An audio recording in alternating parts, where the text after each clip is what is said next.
So good morning to all. So இன்னைக்கு நம்ம கிளாஸ்ல என்ன பார்க்க போறோம் அப்படின்னு பாத்தீங்கன்னா கரண்ட் அஃபேர்ஸ், அதாவது நடப்பு நிகழ்வுகள் 2026ல செக்ஷன் வைஸ் நம்ம பார்க்க போறோம். ஸோ இன்னைக்கு வந்து ஃபர்ஸ்ட் டாபிக் ஸ்டார்ட் பண்ண போறோம். இது வந்து பாத்தீங்கன்னா நம்ம செக்ஷன் வைஸ்னா இப்போ வந்து ஒரு கிளாஸ்ல உங்களுக்கு first indices, reports and indices start பண்ணுவேன். அடுத்தது வந்து பாத்தீங்கன்னா அப்பாயின்மெண்ட்ஸ், ஆபிச்சுவரிஸ், மிலிட்டரி எக்ஸசைசஸ், இந்த மாதிரி ஒவ்வொரு செக்ஷனா நம்ம பார்க்க போறோம். ஜனவரி 2026ல இருந்து கரண்ட் அப்டேட் வரைக்கும், சரிங்களா?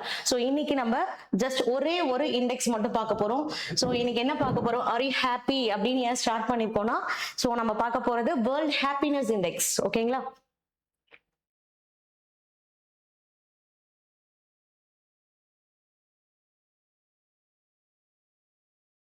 ஸோ இந்த ரிப்போர்ட்ஸ் அண்ட் இண்டைசஸ்ல வந்து பாத்தீங்கன்னா உங்களுக்கு மேக்ஸிமம் வந்து 90% ஒரு கொஸ்டின் வர்றதுக்கு சான்சஸ் இருக்கு. கரண்ட் அஃபேர்ஸ் பொறுத்த வரைக்கும் நிறைய தடவை ரிப்பீட்டடா இந்த ரிப்போர்ட்ஸ் அண்ட் இண்டைசஸ் அல்லது ரேங்க்ஸ் பேஸ் பண்ணி கொஸ்டின்ஸ் வந்து ரிப்பீட்டடா கேட்டுட்டே இருக்காங்க. வேர்ல்டு லெவல்லயும் சரி, அல்லது இந்தியா லெவல்ல அல்லது தமிழ்நாடு லெவல்ல உங்களுக்கு ரேங்க்ஸ் கேட்கறதுக்கான சான்சஸ் அதிகமா இருக்கு, சரிங்களா? சோ அதுல இன்னைக்கு நம்ம பார்க்க போறது வந்து world happiness report. So according to the world happiness report 2026, what is the India's rank among 147 countries? அதாவது உலக மகிழ்ச்சி அறிக்கை 2026 படி 147 நாடுகள் பங்கேற்றுள்ளது. அதுல அந்த ரிப்போர்ட்ல இந்தியாவுடைய தரவரிசை என்ன அப்படின்னு பாத்தீங்கன்னா 116வது இடம். நல்லா ஞாபகம் வச்சுக்கோங்க. வேர்ல்டு ஹாப்பினஸ் இண்டெக்ஸ் வந்து இந்தியா வந்து எத்தனாவது ரேங்க்? 116th ரேங்க், சரிங்களா? சோ இதுல வந்து பாத்தீங்கன்னா இதை பேஸ் பண்ணி இருக்கக்கூடிய மத்த கொஸ்டின்ஸ், அதாவது மத்த ஃபேக்ட்ஸ் என்னென்ன அப்படின்றத பார்ப்போம். சோ இது வந்து நம்மளுக்கு அசர்ஷன் அண்ட் ரீசனிங், அதாவது ஸ்டேட்மெண்ட் அசர்ஷன் டைப்ல கேட்கறதுக்கு சான்சஸ் இருக்கு. அதாவது கரண்ட் அஃபேர்ஸ் இப்ப வந்து ஃபேக்ட்ஸ் பேஸ்ட் பதிலா இப்ப வந்து உங்களுக்கு ஸ்டேட்மெண்ட் பேஸ்ட்ல கொடுக்க ஆரம்பிச்சிட்டாங்க. இப்போ for example, which of the following is correct regarding world happiness report அப்படின்னு கொடுக்கலாம் உங்களுக்கு கொஸ்டின்ஸ். சோ அப்ப 2026 தரவரிசை படி நம்ம இந்தியா எவ்வளவு ஸ்கோர் வாங்கியிருக்காங்க, சோ இந்த ஹாப்பினஸ் ரிப்போர்ட் யார் வெளியிடுறாங்க, சோ இந்த மாதிரியான கொஸ்டின்ஸ், யார் வந்து ஃபர்ஸ்ட் இருக்காங்க, வேர்ல்ட் ஹாப்பியஸ்ட் கண்ட்ரி அப்படின்னு எதை சொல்லலாம், ஃபர்ஸ்ட் ரேங்க் எது அப்படின்றத நம்ம பார்க்கலாம், சரிங்களா? சோ இந்தியாவுடைய ரேங்க் வந்து 116th பொசிஷன், அதாவது 116வது ரேங்க். இந்தியாவுடைய ஸ்கோர் வந்து பாத்தீங்கன்னா 4.536. அடுத்தது பாத்தீங்கன்னா இது வந்து இந்த ரிப்போர்ட்டை ரிலீஸ் பண்றவங்க யாரு அப்படின்னு பாத்தீங்கன்னா well being research center, university of Oxford. ஓகேங்களா? சோ இந்த ரிப்போர்ட்ல டாப் 3 கண்ட்ரீஸ் அப்படின்னு பாத்தீங்கன்னா பின்லாந்து ஃபர்ஸ்ட் கண்ட்ரி வந்து ஃபர்ஸ்ட் ரேங்க் வந்து பின்லாந்து, செகண்ட் வந்து ஐஸ்லாந்து, தேர்ட் வந்து டென்மார்க். இந்த பின்லாந்து வந்து பாத்தீங்கன்னா தொடர்ந்து 9வது முறை, அதாவது கன்சிக்யூட்டிவ்லி 9th டேர்ம் வந்து ஃபர்ஸ்ட் கண்ட்ரியா இருக்கு. இந்த வேர்ல்ட் ஹாப்பியஸ்ட் கண்ட்ரி அப்படின்னு நம்ம எதை சொல்லுவோம்? பின்லாந்து தான், சரிங்களா?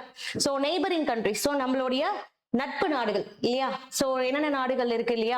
பவுண்டரிஸ், அதாவது நம்மளுடைய இந்தியாவுக்கு சுத்தி இருக்கக்கூடிய நம்மளுடைய நெய்பரிங் கண்ட்ரிஸ் எந்தெந்த ரேங்க்ல இருக்காங்க அப்படின்னு பாத்தீங்கன்னா China 65th rank, Nepal 99th rank, Pakistan வந்து 104th ரேங்க், பங்களாதேஷ் வந்து 127th rank, Sri Lanka 134th rank.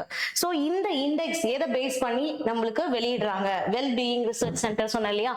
So அவங்க சம் ஃபேக்டர்ஸ் இருக்கும் இல்லையா, எதை பேஸ் பண்ணி இந்த இண்டெக்ஸ் வந்து இந்த ரிப்போர்ட் வந்து வெளியிடுறாங்க அப்படின்னு பாத்தீங்கன்னா ஜிடிபி பர் கேபிட்டா.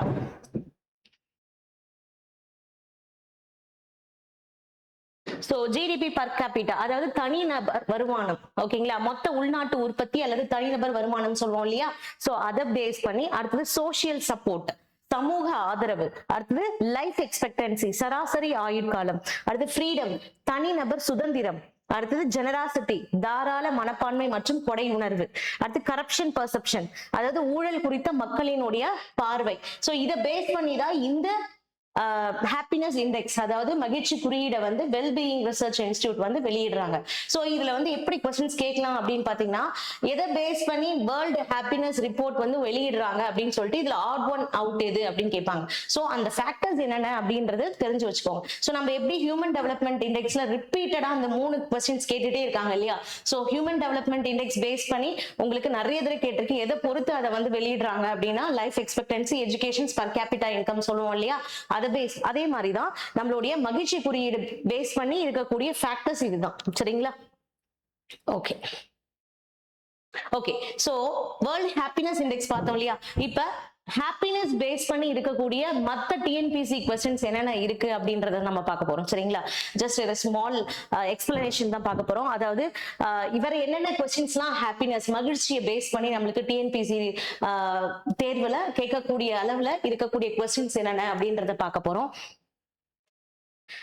அடுத்தது வந்து பாத்தீங்கன்னா நேஷனல் கிராஸ் நேஷனல் ஹாப்பினஸ், அதாவது GNH அப்படின்னு சொல்லுவாங்க. இது வந்து நீங்க வந்து ஹியூமன் டெவலப்மெண்ட் இண்டெக்ஸ்ல இது ஒரு டாபிக்கா பாப்பீங்க. சோ இந்த கிராஸ் நேஷனல் ஹாப்பினஸ் அப்படின்றது என்னன்னா மொத்த தேசிய மகிழ்ச்சி அப்படின்னு சொல்லுவாங்க. சோ இது வந்து என்னன்னா ஒரு நாட்டுடைய முன்னேற்றம் வந்து ஜெனரலா பொருளாதாரத்தை பேஸ் பண்ணி தான் வந்து கணக்கிடுவாங்க. ஆனா முதலாக பூட்டான் அப்படின்ற நாட்டுடைய மன்னரான ஜிங் சிங் பேங்செக் அப்படின்றவர் வந்து பாத்தீங்கன்னா அந்த நாட்டுடைய மக்கள் வாழறாங்க இல்லையா, அந்த மக்களுடைய நல்வாழ்வு மற்றும் அவங்களுடைய மகிழ்ச்சி அதை பேஸ் பண்ணி வந்து அவங்களுடைய வெல்ஃபேர் அவங்களுடைய ஹாப்பினஸ் பேஸ் பண்ணி முதலாக அவர் வந்து இந்த இண்டெக்ஸ வெளியிட்டார். அதாவது மொத்த தேசிய மகிழ்ச்சி அப்படின்றத ஒரு ரிப்போர்ட்டா ரெடி பண்ணி அதை பேஸ் பண்ணி தான் அந்த நாட்டுல வந்து ரிப்போர்ட்டை வந்து ரிலீஸ் பண்றாங்க. சரிங்களா? இது எப்ப வந்து 1970s வந்து இது ஆரம்பிச்சாங்க. சோ இது வந்து ஆரம்பிச்ச ஆண்டு எக்ஸாக்டா வந்து பாத்தீங்கன்னா 1972ல. அவர் என்ன சொல்லியிருக்காரு அப்படின்னு பாத்தீங்கன்னா மொத்த உள்நாட்டு உற்பத்தின்னு சொல்றோம் இல்லையா, கிராஸ் டொமஸ்டிக் ப்ராடக்ட். சோ இதை விட மொத்த தேசிய மகிழ்ச்சி தான் முக்கியமானது.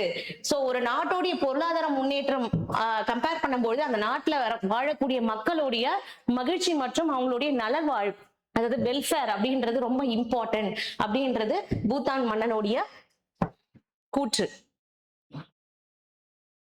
ஓகே, சோ அதுதான் இங்க கொடுத்திருக்காங்க. அதே மாதிரி இந்த கிராஸ் நேஷனல் ஹாப்பினஸ் அப்படின்றது எதை பேஸ் பண்ணி வெளியிடுறாங்க அப்படின்னு பாத்தீங்கன்னா இது கேட்கறதுக்கும் சான்சஸ் இருக்கு. பொருளாதார வளர்ச்சி எக்கனாமிக் டெவலப்மெண்ட், அடுத்தது சுற்றுச்சூழல் பாதுகாப்பு என்விரான்மெண்ட் ப்ரொடெக்ஷன், அடுத்தது கலாச்சார பாதுகாப்பு கல்ச்சரல் பிரிசர்வேஷன் அல்லது என்விரான்மெண்ட் அப்படின்னு கூட சொல்லலாம். சரிங்களா? சோ இதை பேஸ் பண்ணி தான் உங்களுக்கு GNH அதாவது cross national cross national happiness அப்படின்றத வெளியிடுறாங்க. ஓகே, சோ இதை தவிர்த்து வேற என்ன கொஸ்டின்ஸ் கேட்கலாம் அப்படின்னு பாத்தீங்கன்னா சயின்ஸ்ல ஒரு முக்கியமான கொஸ்டின் இருக்கு. அடிக்கடி இந்த கொஸ்டின்ஸ் கேட்பாங்க. ஹாப்பினஸ் ஹார்மோன், அதாவது மகிழ்ச்சி ஹார்மோன் என்று அழைக்கக்கூடியது எது? சோ நம்ம டிஎன்பிசி ப்ரீவியஸ் இயர் கொஸ்டினை பாத்தீங்கன்னாலே தெரியும். இந்த கொஸ்டின் நிறைய தடவை ரிப்பீட்டடா கேட்டிருக்காங்க. சோ இந்த 4 ஹார்மோன்ல எது ஹாப்பினஸ் ஹார்மோன் அப்படின்னு சொல்லுவோம்னா செரட்டோனின். ஓகேங்களா? So serotonin is otherwise called as happiness hormone அல்லது மகிழ்ச்சி ஹார்மோன் என்று அழைக்கப்படுகிறது. சோ ஆல்டோஸ்டிரோன் அப்படின்றது அது என்னது மினரலோகார்டிகாய்டு சொல்லுவாங்க. அடினல் சுரப்பில இருந்து சுரக்கும். கார்டிசோலும் அடினல் சுரப்பில இருந்து சுரக்கும். ப்ரொஜெஸ்டெரான் அப்படின்றது பிட்யூட்டரி சுரப்பில இருந்து சுரக்கப்படுகின்ற ஒரு ஹார்மோன். சோ இந்த ப்ரொஜெஸ்டெரான் வந்து பிரெக்னன்சியை மெயின்டைன் பண்ணும். பிரெக்னன்சியை மெயின்டைன் பண்ணக்கூடிய ஹார்மோன் எது அப்படின்னா ப்ரொஜெஸ்டெரான். சோ ஆன்சர் வந்து செரட்டோனின்.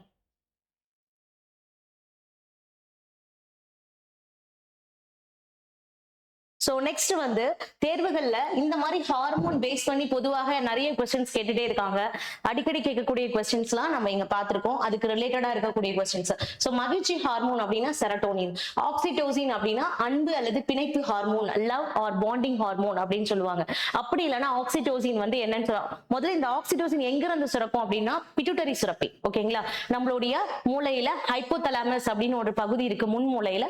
அதுல பிட்யூட்டரி சுரப்பில இருந்து சுரக்கப்படுகின்ற ஹார்மோன் தான் இந்த ஆக்சிடோசின். சோ இந்த ஆக்சிடோசினுக்கு இருக்கக்கூடிய இன்னொரு பேர் வந்து கடல் ஹார்மோன் அல்லது அரவணைப்பு ஹார்மோன் அப்படின்னு சொல்லுவாங்க. அப்படி இல்லைன்னா பிட்டோசின் அப்படின்னு சொல்லுவாங்க. அப்படியும் இல்லைன்னா இன்னொரு பெயர் அடிக்கடி கேட்கக்கூடியது சைல்ட் பர்த் ஹார்மோன் அல்லது துரித பிறப்பு ஹார்மோன் என்று அழைக்கப்படுகிறது. இதுனா ஆக்சிடோசின். சோ ஆக்சிடோசினுக்கு இத்தனை பெயர்கள் இருக்கு. ஓகேங்களா? சோ ஒரு குழந்தை பிறந்து அந்த குழந்தைக்கு பால் ஊட்டுவதற்கு பால் சுரப்பிலிருந்து பால் வெளிவதற்கு காரணமாக இருக்கக்கூடிய ஹார்மோனே எது? இந்த ஆக்சிடோசின் தான். சரிங்களா? டோபமைன். சோ இந்த டோபமைன் அப்படின்றது ரிவார்ட் ஆர் மோட்டிவேஷன் ஹார்மோன் சொல்லுவாங்க. வெகுமதி ஹார்மோன் அப்படின்னுவாங்க. சரி, நெக்ஸ்ட் மெலட்டோனின். சோ மெலட்டோனின் அடிக்கடி எக்ஸாம்ல கேட்டிருக்காங்க. ஸ்லீப் அவேக் சைக்கிள் அப்படின்னு சொல்லுவாங்க. அதாவது தூக்க ஹார்மோன், ஸ்லீப் ஹார்மோன் அப்படின்னு சொல்லுவாங்க. Next cortisol. சோ கார்டிசோலும் அடிக்கடி எக்ஸாம்ல கேட்டிருக்காங்க. மன அழுத்தம் அல்லது ஸ்ட்ரெஸ் ஹார்மோன் என்று அழைக்கப்படக்கூடியது. இதே மாதிரி நம்ம தாவரத்துல கூட ஒரு ஸ்ட்ரெஸ் ஹார்மோன் என்று அழைக்கக்கூடியது என்ன அப்படி அடிக்கடி கேட்பாங்க. சோ தாவரத்துல ஸ்ட்ரெஸ் ஹார்மோன்னா அபிசிசிக் அமிலம். அதுவே மனிதர்கள்ல வந்து ஸ்ட்ரெஸ் ஹார்மோன் கேட்டாங்கன்னா கார்டிசோல். நெக்ஸ்ட் வந்து பாத்தீங்கன்னா அர்ஜினலின். அது அர்ஜினலின் அப்படி இல்லைன்னா இன்னொரு பேரு எபினெஃப்ரின் அப்படின்னு சொல்லுவாங்க. இந்த அர்ஜினில் வந்து அர்ஜினல் சுரப்பில இருந்து சுரக்கப்படுகிறது. சோ இதுக்கு இருக்கக்கூடிய வேறு பெயர் வந்து எமர்ஜென்சி ஹார்மோன் அல்லது சண்டை, பறத்தல், பயமுறுத்தல் ஹார்மோன் அப்படின்னு சொல்லுவாங்க. அதாவது gland of fight, fright and fight. So next இதுதான் இங்க கொடுத்துருக்கோம். Cortisol, melatonin, dopamine, oxytocin, serotonin. So இதெல்லாம் common hormones related to this.